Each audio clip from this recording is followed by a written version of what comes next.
Don Benito, 19 de junio de 1902. El cielo estrellado se cierne sobre el pueblo extremeño de Don Benito, y la oscuridad de la noche ha hecho que las calles queden vacías y en completo silencio. Es la 1 de la madrugada, y el cantar nocturno de los grillos solo es interrumpido por el crepitar de 3 pares de botas que caminan con seguridad y firmeza por la calle Padre Cortés. 2 de ellas se quedan atrás, mientras que las terceras se detienen ante la puerta de una pequeña y humilde casa. Pican a la puerta y dentro se escuchan unos pasos que se dirigen hacia la entrada.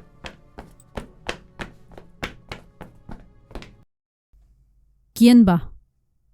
Buenas noches, doña Catalina. Soy el sereno Cidoncha. ¿Puedo abrir, por favor? Es muy tarde. Mi puerta no se abre a estas horas. Es una emergencia. He venido a buscar el maletín del señor Suárez. Necesita que se lo lleven inmediatamente. He dicho que mi puerta no se abre y no abro. Venga, abra usted, señora Catalina, que soy el sereno y eso es muy preciso.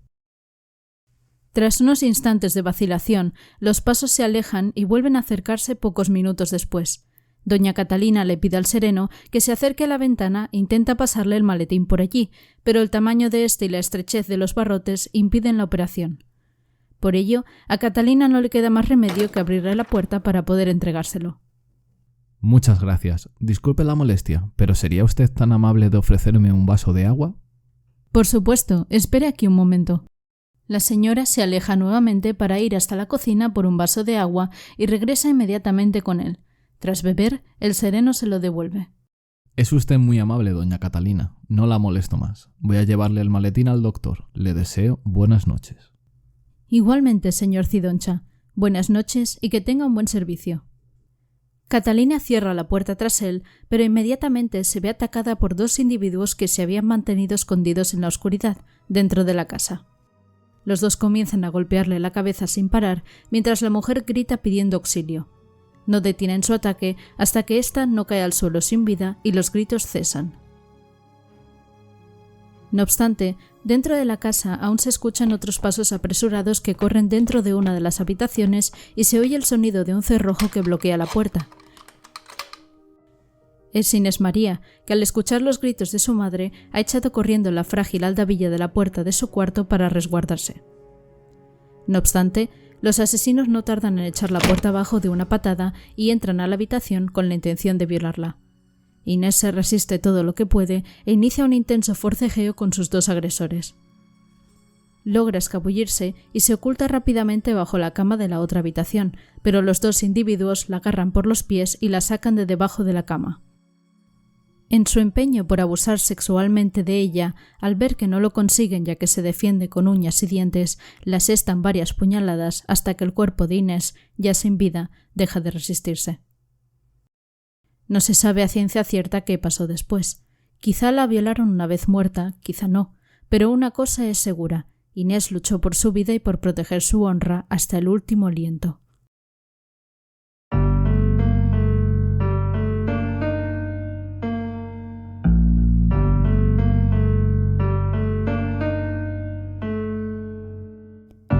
Fisonomías criminales.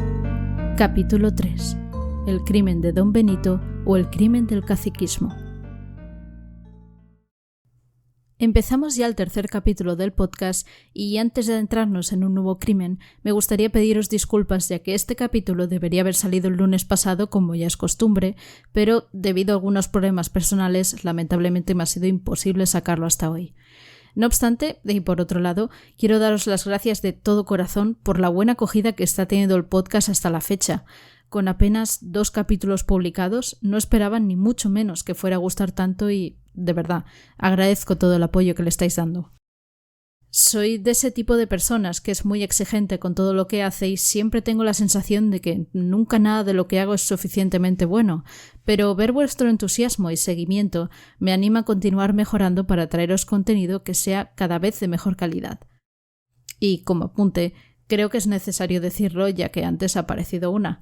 Quiero aclarar que las conversaciones que recreo en los capítulos muchas veces están dramatizadas, es decir, su base contextual y a veces literal está extraída de la documentación que utilizo para escribir el caso, pero la construcción de la conversación está recreada por mí, imaginando un poco cómo debieran ser esas conversaciones. Dicho esto, hoy nos toca hablar de un crimen que sucedió en los albores del siglo XX, concretamente en el año 1902. Nos ubicamos en el pueblo de Don Benito, en la provincia extremeña de Badajoz. Nuestras protagonistas son Catalina Barragán e Inés María Calderón Barragán, ambas madre e hija de 52 y 18 años de edad respectivamente. Catalina, viuda desde hacía unos meses, vivía sola junto a su hija en una pequeña y modesta casa de la calle Padre Cortés, ya que su hijo y hermano de Inés, el único hombre que quedaba vivo en la familia, se encontraba por aquel entonces realizando el servicio militar en Sevilla. No me malinterpretéis, si doy relevancia a este hecho es porque, como bien sabéis, por aquella época lamentablemente era muy difícil que dos mujeres solas pudieran salir adelante sin el sustento de un hombre que cuidara de la familia y trajera el dinero a casa. Por ello, precisamente quiero poner en valor el arduo trabajo que ambas realizaban para salir adelante. Eran mujeres muy diligentes, que se ganaban la vida cosiendo y planchando las ropas de las familias más acaudaladas del pueblo, y además alquilaban una de las habitaciones de las que disponían en la casa a Carlos Suárez, un oculista del pueblo vecino, Villanueva de la Serena, que cuando debía pasar consulta en Don Benito, la realizaba en aquella habitación alquilada a doña Catalina. Madre e hija gozaban de muy buena fama en la localidad. Como el oculista pasaba la consulta en su casa, todo el mundo las conocía y eran queridas y admiradas por igual, ya que, pese a su complicada situación financiera, eran dos mujeres muy bien educadas, de buenas costumbres y, además, gracias a sus habilidades en la costura, se decía que eran las mejores vestidas del pueblo. No solo eso, sino que, además, a sus 18 años, Inés era una chica muy dulce y bella que levantaba pasiones en la población. Sus rasgos afinados, su cuerpo bien proporcionado y sus cabellos rubios hacían de ella toda una belleza para los cánones estéticos de la época, y no había joven en Don Benito que no intentara seducirla. Sin embargo, no era una chica fácil y llevaba por la calle de la amargura a varios de sus pretendientes.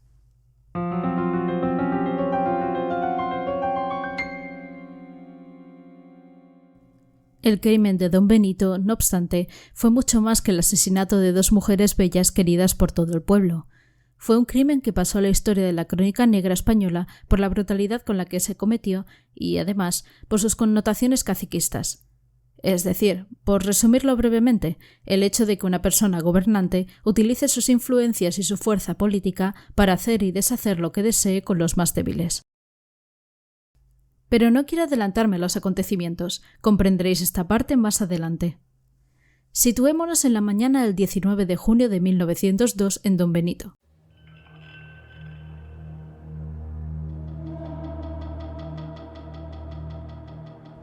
La lechera del pueblo se dirige cargada con los cántaros de leche hacia el número 23 de la calle Padre Cortés. Doña Catalina, la señora de la casa, le había comentado el día anterior que ese día tendrían visita y que, por lo tanto, podía pasarse a dejarles la leche ya que estarían en casa. La mujer deja los pesados cántaros en el suelo y se decide a llamar a la puerta. Espera unos segundos, pero como no obtiene respuesta por parte de las habitantes de la casa, vuelve a llamar con insistencia. Inmediatamente se da cuenta de que la puerta del domicilio está abierta y como continúan sin contestarle, la abre y se adentra en su interior para comprobar si hay alguien. ¿Cuál es su sorpresa? Que nada más entrar se encuentra en el zaguán de la casa el cuerpo sin vida de Catalina Barragán, que yace en el suelo en medio de un charco de sangre. Sin indagar mucho más, sale corriendo de la casa en busca de la Guardia Civil para avisarles sobre lo que ha visto en el número 23 de la calle Padre Cortés, y enseguida se presenta allí una unidad que realiza la primera inspección de la escena del crimen. Además del cuerpo de la madre, que permanece en el zaguán, los agentes encuentran en la segunda habitación, la que pertenece al médico, el cadáver de Inés María, que se encuentra sobre la cama con la cabeza colgando hacia el suelo, las ropas en desorden y empapadas en sangre, y las manos de la joven posicionadas entre sus muslos.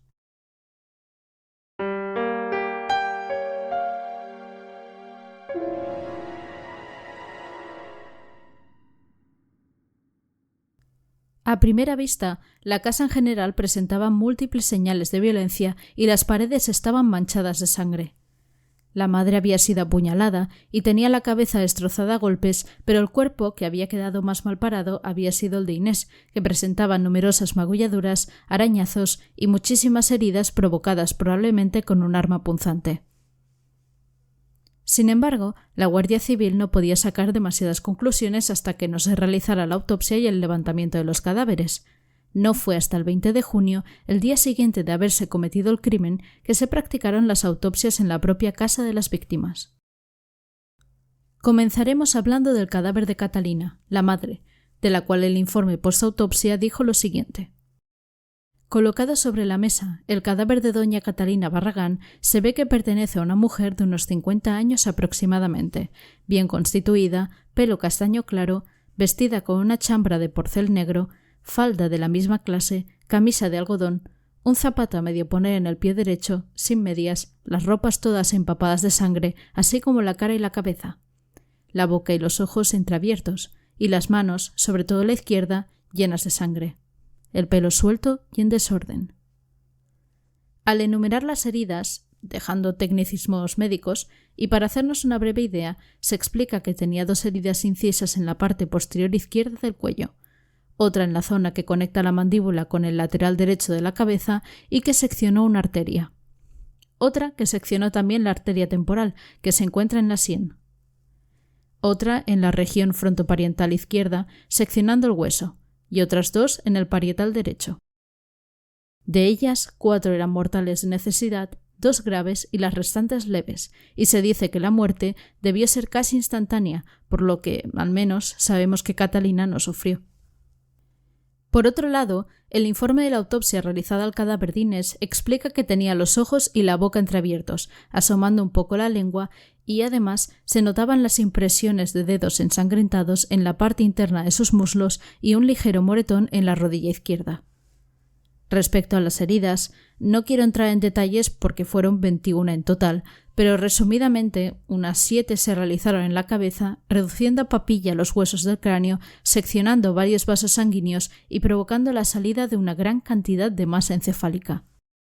Otras se realizaron en la zona de las cervicales y el cuello, otra en el hombro derecho, otra en el omóplato izquierdo y otras en ambas manos y muñecas. La mayor parte de ellas causaron terribles destrozos en el cuerpo de la joven, pero se dedujo que 3 de las heridas eran mortales de necesidad. 6 eran graves y las restantes leves. Todas fueron inferidas con un instrumento cortopunzante, de gran potencia, y la mayoría fueron causadas por la espalda. Se concluye, además, que la muerte debía producirse inmediatamente después de ser inferidas las heridas mortales por necesidad y por la hemorragia de la sección de los vasos. En añadido, del examen se dedujo también que el violador no logró abusar sexualmente de Inés y que ella, al perder la vida, salvó la honra. No obstante, quedó claro que él o los criminales se habían ensañado cruelmente con sus víctimas, a quienes habían maltratado de un modo horrible, agrediéndolas por sorpresa e hiriéndolas con alevosía traidora. El arma no apareció por parte alguna y hasta se ignoraba si se habían utilizado 2 instrumentos para la ejecución de los delitos, pero lo más probable era que todas las heridas se hubieran realizado con la misma arma.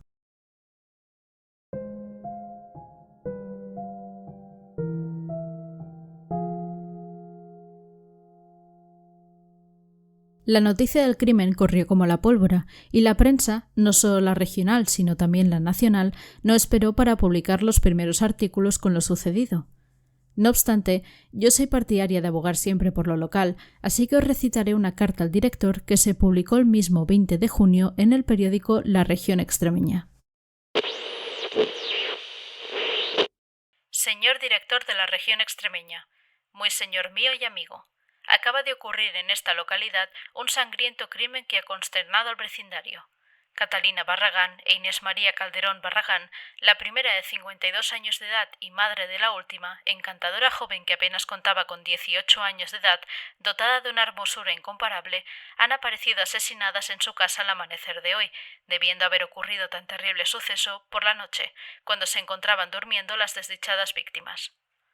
La joven tiene más de 14 heridas de arma punzocortante, con el cráneo completamente destrozado, y la madre tiene 3 o 4 heridas de la misma arma y también en el cráneo. Se supone que el crimen se ha cometido por más de una persona y con motivo de querer violar a la pobre niña, que tanto ella como su madre eran honradas y dignas. Pero hasta la hora en que escribo se ignora quiénes sean los autores. La puerta de la casa donde se desarrollara el drama cruento ha aparecido abierta sin señales de fuerza alguna, y como a 2 pasos hacia adentro apareció el cadáver de la madre tendido en el suelo bañado en sangre. Y a bastante distancia y a la puerta de su dormitorio se encuentra el cadáver de la malograda joven en ropas blancas. Por las muchas heridas que tiene en el cráneo y en las manos, se sospecha que debió sostener una lucha heroica en defensa de su honra. Los 2 cadáveres aún no han sido levantados, esperándose para ello al señor fiscal de esa audiencia que llegará en el rápido de esta tarde. El crimen ha producido indignación y sentimiento general. Le enviaré nuevas noticias. Vuestro afectísimo y buen amigo, R. Cesario Martín de Castejón. Como bien se explicaba, apenas llegado el fiscal a la localidad y terminadas las autopsias, se realizó el levantamiento de los cadáveres y se verificó su inhumación. No obstante, debido a la humildad y pobreza de las víctimas, el propio ayuntamiento del municipio pagó los sepulcros y se abrió una suscripción popular para que, quien quisiera, pudiera donar dinero para los gastos del entierro. Ese día, don Benito vivió una importante manifestación de duelo. Basta decir que el cortejo fúnebre ocupaba una extensión de 2 kilómetros. Básicamente, un pueblo desbordándose de un pueblo. Cuando sonaron las campanas, los comercios y todos los establecimientos públicos cerraron sus puertas para unirse al duelo popular. Las puertas, balcones y ventanas, esquinas y aceras de las calles del largo trayecto, todo estaba materialmente lleno de personas en cuyos pálidos semblantes y ojos llorosos se pintaba la pena y la consternación que a todos embargaba. Se dice también que en el centro de una calle destacaba un grupo de jóvenes que se aproximaron al féretro de Inés y dejaron una corona de flores blancas. En él se veían 2 más, una adherida a una palma, símbolo de la doncellez. Al llegar los cadáveres a la Plaza de la Constitución, se oyeron compactas y fuertes voces pidiendo justicia, y los llantos y gemidos no cesaron hasta el cementerio, donde se dio sepultura a los cadáveres. Tras el entierro, los habitantes de Don Benito no olvidaron que todavía había un crimen impune que debía resolverse. En las esquinas de las calles se llegaron a fijar carteles que rezaban: a la persona que dé alguna luz sobre el monstruoso crimen ejecutado se le regalarán 500 pesetas. Y, por supuesto, la Guardia Civil ya se había puesto manos a la obra para resolver el caso. No obstante, no parecían tener demasiadas dudas sobre los culpables e iniciaron una serie de detenciones que serían calificadas como uno de los mayores errores de actuación de la Guardia Civil. Como os he comentado, antes de realizarse la autopsia a los cadáveres, después del aviso de la lechera, una unidad de la Guardia Civil se había trasladado al domicilio de las víctimas para realizar una primera inspección ocular. Pues bien, en este reconocimiento, además de examinar los cuerpos, se habían observado otros detalles. Junto al cuerpo de Catalina, en el suelo, habían encontrado un vaso de loza hecho trizas y un maletín médico.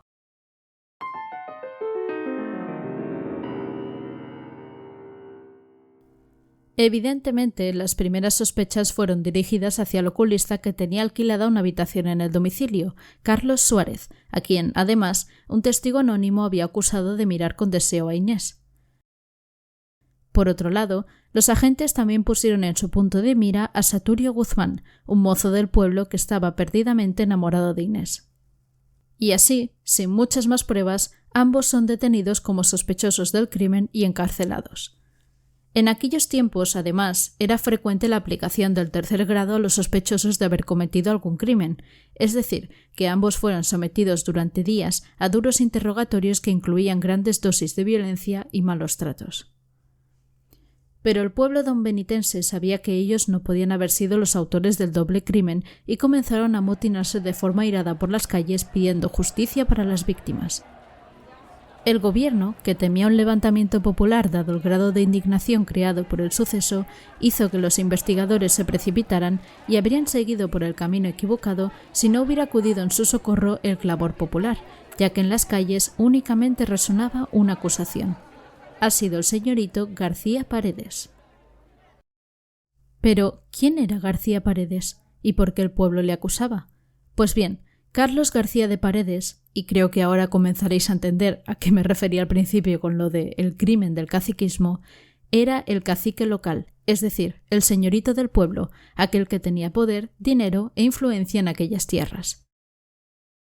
Era un hombre de 32 años, soltero, que se le describe como bastante estirado, fanfarrón, borracho, ludópata, sin oficio ni beneficio y todo un modelo de la especie de los señoritos extremeños.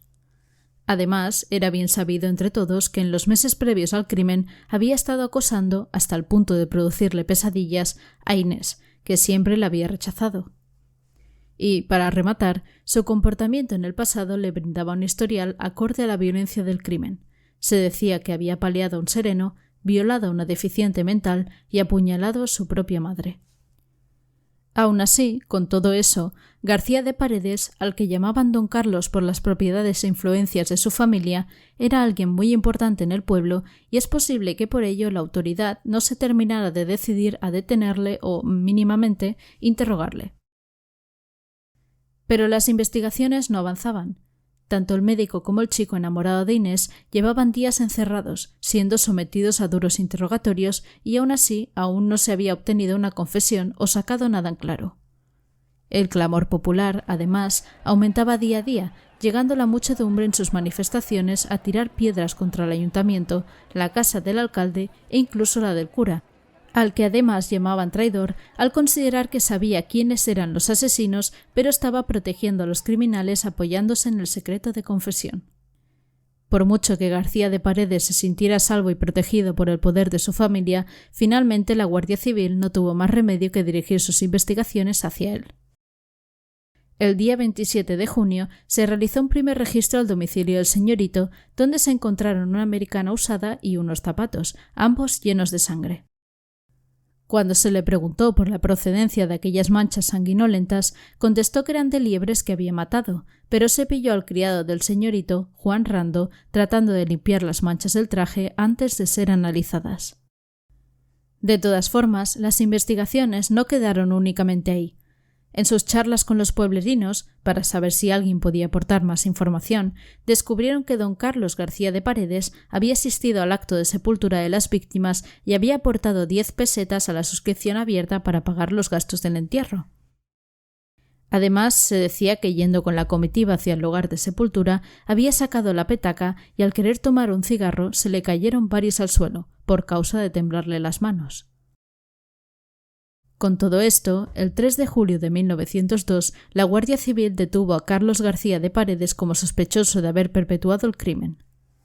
Además, ese día se detuvo también al sereno que vigilaba la calle Padre Cortés, el señor Pedro Cidoncha, ya que resultaba bastante extraño que ante la brutalidad del ataque, el sereno, que precisamente tenía por cometido vigilar que todo estuviera en orden, no escuchara los gritos de las víctimas ni viera a los agresores. Por lo tanto, a principios de julio eran 5 los sospechosos detenidos: Carlos García de Paredes, su criado Juan Rando, el médico Carlos Suárez, el mozo Saturio Guzmán y el sereno Pedro Cidoncha. Todos negaban su participación en el crimen y proclamaban su inocencia. En los días posteriores, los interrogatorios a los 5 acusados se fueron sucediendo, pero la brutalidad que se había empleado con el médico y el mozo no se empleó, por descontado, con Carlos García de Paredes, que al contar con una posición social relevante era alguien intocable en ese sentido. Sin embargo, continuó sin sacarse ninguna confesión de estos interrogatorios. No fue hasta el 2 de agosto, un mes después de las últimas detenciones y sin que la presión popular hubiera descendido ni un ápice, que se produciría un hecho que esclarecería todo el asunto.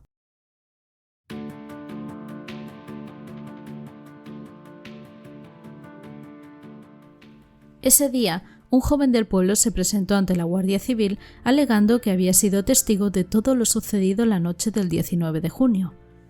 Se trataba de un labrador del pueblo, llamado Tomás Alonso Camacho, que en el momento del crimen rondaba justo por la calle Padre Cortés y vio a los asesinos. No se sabe exactamente por qué tardó tanto en acudir a las autoridades para explicar lo que había visto. Algunas fuentes indican que no quiso involucrarse en los hechos porque su madre estaba delicada de salud. Otras que sentía temor o incluso que habían comprado su silencio. Y una tercera fuente, llamémosla popular, que es mi abuela, oriunda de Cáceres, a la que le debo mucho por haberme explicado muchas cosas de este caso, dice que de pequeña le explicaron que el testigo cayó porque esa noche había estado de juerga por los burdeles hasta altas horas de la madrugada y temía que su padre le riñera si se enteraba. Fuera cual fuese el motivo exacto, Tomás contó que finalmente se había decidido a testificar lo que había visto, ya que su conciencia no le permitía ver cómo dos inocentes eran acusados por el crimen, sabiendo él que realmente las cosas no habían sucedido así. La noche del 19 de junio, Tomás regresaba a su casa después de una noche de juerga y vio, en el recorrido a su domicilio, al sereno Pedro Cidoncha, que se encontraba con dos hombres y, tras una breve charla, los tres se dirigían a la calle Padre Cortés, donde se pararon delante de la casa de las víctimas. Al pasar, el joven les saludó y continuó con su camino, pero ninguno de los tres individuos le devolvió el saludo, y además el comportamiento de los tres le pareció extraño. Convencido de que estaban tramando algo raro, a pesar de que en aquel momento Tomás pensaba que se trataba de asuntos mujeriles, y movido por la curiosidad, se ocultó tras un carro de esteras para observar lo que sucedía. Desde allí pudo ver cómo los dos hombres que acompañaban al sereno se escondían en la esquina de la casa mientras que el otro llamaba a la puerta. Asimismo, también vio la resistencia de doña Catalina a abrir su puerta a aquellas horas y cómo el sereno la convencía alegando que el recado que traía era urgente, ya que el médico necesitaba su maletín. Cuando finalmente la mujer abrió la puerta, el sereno le pidió un vaso de agua y aprovechó que Catalina iba a buscarla para hacer una señal con el farol a los que estaban escondidos en la esquina, que inmediatamente se metieron en la vivienda sin hacer ruido. Tras beber el vaso de agua que le ofrecía la señora, el sereno se marchó para continuar su ronda, mientras que Tomás, que ya vio la puerta de la casa cerrarse de nuevo, retomó el camino a su casa sin indagar más. El resto de lo que sucedió, a pesar de que Tomás no lo viera, ya os lo podéis imaginar, porque lo he explicado al principio del capítulo. El joven explicó todo el relato de lo que había visto aquella noche ante el juez, al cual manifestó también que aquella noche había buena luna y pudo ver claramente la cara de los dos hombres que acompañaban al sereno. Así pues, le someten a una cadena de reconocimiento e identifica sin ninguna duda a Carlos García de Paredes como el primero que se coló en la casa. Del acompañante de don Carlos indica que era un hombre maduro, gordo y con el pelo blanco. Cuando se le pone delante a un cincuentón de buena posición económica y cierta mala fama, Ramón Martín Castejón, de quien se sabía que mantenía una buena amistad con Paredes, le reconoce como el segundo hombre que se coló en la casa aquella noche. En un registro domiciliario posterior de la casa de Castejón, la Guardia Civil encontró unos pantalones con manchas de sangre que, pese a haberse lavado varias veces, no habían desaparecido. Así pues, el testimonio del labrador pone entre rejas a los verdaderos asesinos, a la vez que libra de su horrible encierro a Saturio Guzmán, el mozo que estaba enamorado de Inés, y al médico, Carlos Suárez. El 5 de agosto, 44 días después de haber sido detenidos y encarcelados, Saturio Guzmán y Carlos Suárez salen al fin libres. Ese día, desde las 10 de la mañana, una multitud humana, de la cual se dice que eran alrededor de 2000 personas, rodeaba la cárcel, pero no fue hasta las 10 de la noche que el doctor fue al fin liberado y, tras pisar la calle, fue cogido en volandas por toda la población, que estaba eufórica al ver que al fin se había hecho justicia y dos inocentes habían sido liberados.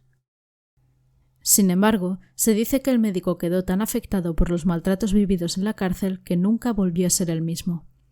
Y Saturio, por su parte, nunca pudo olvidar a Inés, a quien, pasados los años, dedicó una habanera muy emotiva. Con Carlos García de Paredes, su criado Juan Rando, el sereno Pedro Cidoncha y Ramón Martín de Castejón, detenidos y con pruebas suficientes como para asegurar definitivamente que los asesinos fueron ellos, puede procederse al juicio, a pesar de que todos continuaran negando su participación en el crimen y proclamaran su inocencia. En ese momento, la familia de Paredes trató de mover sus influencias para que el crimen se considerara de guante blanco, es decir, como si se hubiera cometido sin violencia o sin intimidación directa, para que así le cayera la menor pena posible. Que, sinceramente, puedo comprender perfectamente la indignación de la población, porque después de la brutalidad con la que se había cometido el crimen, hubiera sido el colmo que encima se juzgara como un crimen sin violencia. Pero, en fin, La cuestión es que para lograr ese propósito era necesario que los detenidos fueran trasladados a Badajoz capital para celebrar el juicio allí, donde encontrarían unos jueces dóciles y ajenos a la presión e implicación que el pueblo de Don Benito tenía con las víctimas. No obstante, en el pueblo comienzan a correr rumores de que van a ser trasladados, por lo que entre todos organizan un amotinamiento y exigen a las autoridades que los asesinos sean enjuiciados en el pueblo, ya que fue allí donde se cometió el crimen y allí es donde tienen que ser juzgados. Vamos, que lo que ocurre en Don Benito se queda en Don Benito.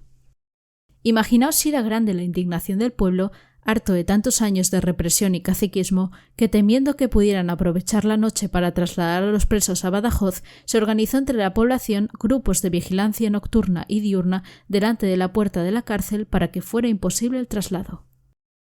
La presión del pueblo y el cariz político que estaba adquiriendo el asunto no dejó más remedio a la Audiencia de Extremadura que trasladar la sala judicial a Don Benito para celebrar allí el juicio, que además sería público.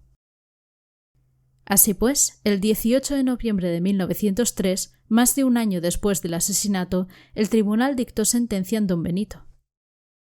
Carlos García de Paredes y Ramón Martín de Castejón fueron considerados los autores materiales de los asesinatos y, por ello, se les condenó a pena de muerte.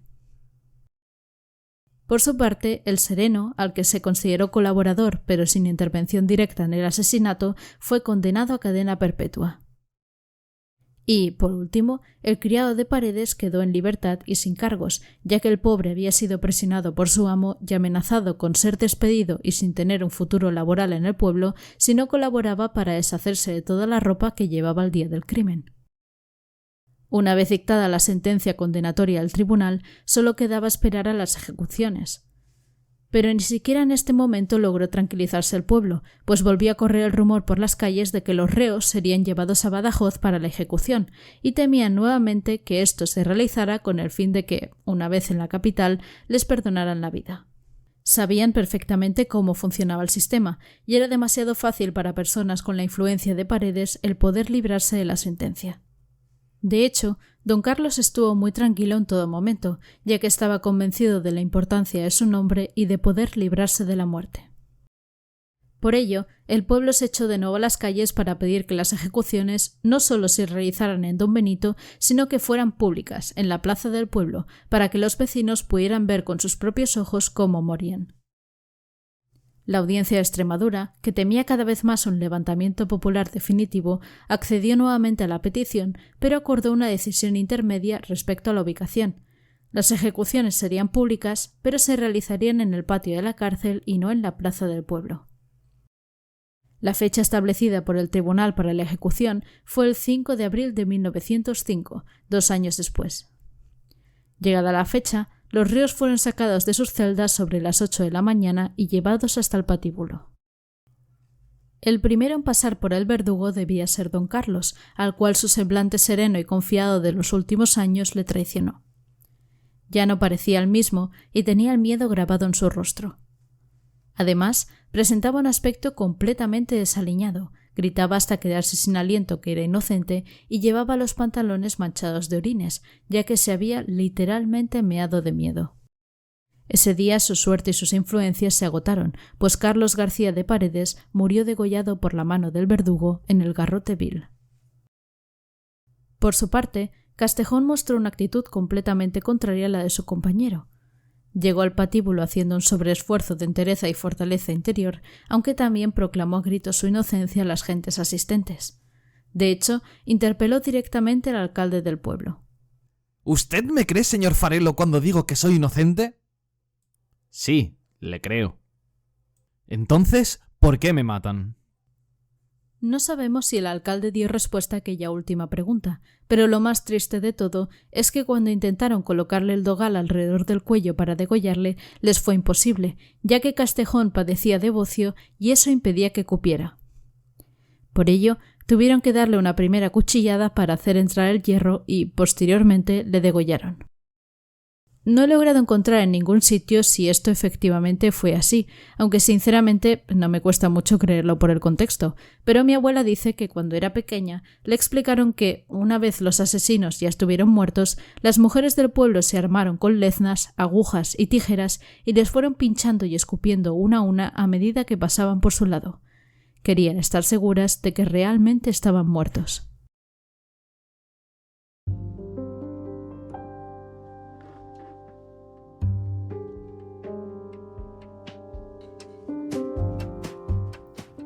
Como veis, este fue un crimen que quedó grabado en las mentes de los extremeños no solo de la época en la que sucedió, sino de muchas generaciones posteriores, llegando a formar parte del llamado Patrimonio Histórico Inmaterial de Extremadura. Por otro lado, también es conocido por ser el crimen que Pío Baroja no logró dramatizar, ya que una vez explicó en un artículo publicado en México que había conocido el crimen a través de los cantares que los trovadores recitaban por los pueblos y la crudeza de la historia le impactó tanto que quiso profundizar en el asunto.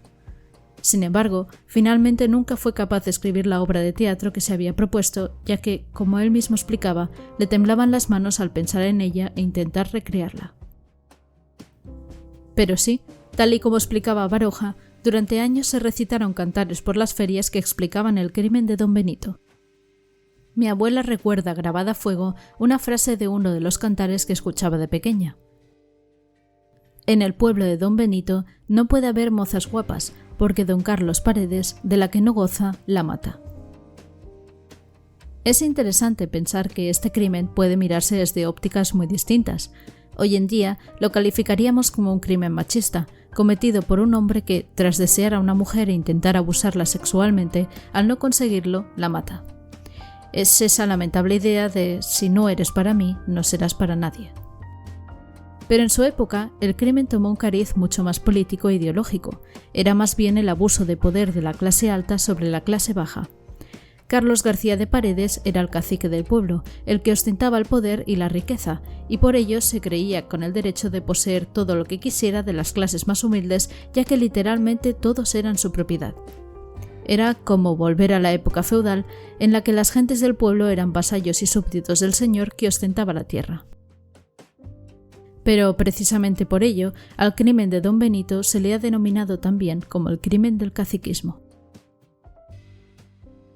Sin nada más que añadir, espero de todo corazón que os haya gustado el capítulo y os haya resultado interesante.